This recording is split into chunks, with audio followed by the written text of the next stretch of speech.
Vote গ্রহণ শেষে সবথেকে গুরুত্বপূর্ণ হলো যে কী পেপারস আরসিতে জমা দেবেন, যার মধ্যে কিছু রয়েছে ইভিএম পেপারস, যেগুলো হাতের কাছে রাখুন। এটা হয়তো ইভিএমের হাতলে বেঁধে দিতে হতে পারে, যার মধ্যে প্রথমেই হচ্ছে 1 কপি 17C মকপোল সার্টিফিকেট এবং স্লিপের খাম, প্রিজাইডিং অফিসারের রিপোর্ট। এই 3টে কপি ইভিএমের সাথে আপনাকে বেঁধে দিতে হতে পারে, কিন্তু এগুলো সিল লাগবেন না। অনেক সময় তারা চেক করে তারপরে সিল করে তারপরে বাঁধবেন। স্কুটিনি কভারের মধ্যে থাকবে প্রিজাইডিং অফিসারের diary, visit seat, form 14A অর্থাৎ ব্লাইন্ড এবং ইনফর্ম ভোটারের যে list, 17A register, 17C scrutiny রুমের জন্য।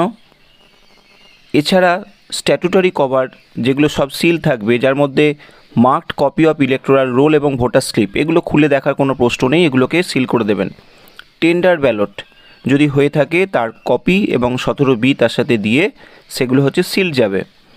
এছাড়াও যদি চ্যালেঞ্জ ভোট হয়ে থাকে সেগুলো সিল যাবে। এগুলো কিন্তু আলাদা করে আর ওখানে দেখার প্রয়োজন নেই। যেগুলো প্রয়োজন দেখবে সেগুলো হচ্ছে প্রিজাইডিং অফিসারের ডায়েরি, মকপোল সার্টিফিকেট, 17C এবং প্রিজাইডিং অফিসারের রিপোর্ট, ভিজিট সিট। এই কপিগুলো কিন্তু তারা মিলিয়ে নিতে পারে বা দেখতে পারে।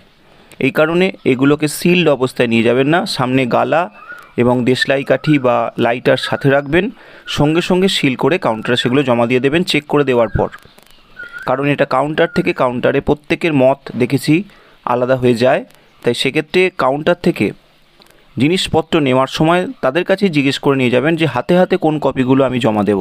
এই ছিল আজকের ভিডিও। যদি ভালো লেগে থাকে পেজটি ফলো করে পাশে থাকবেন। ধন্যবাদ।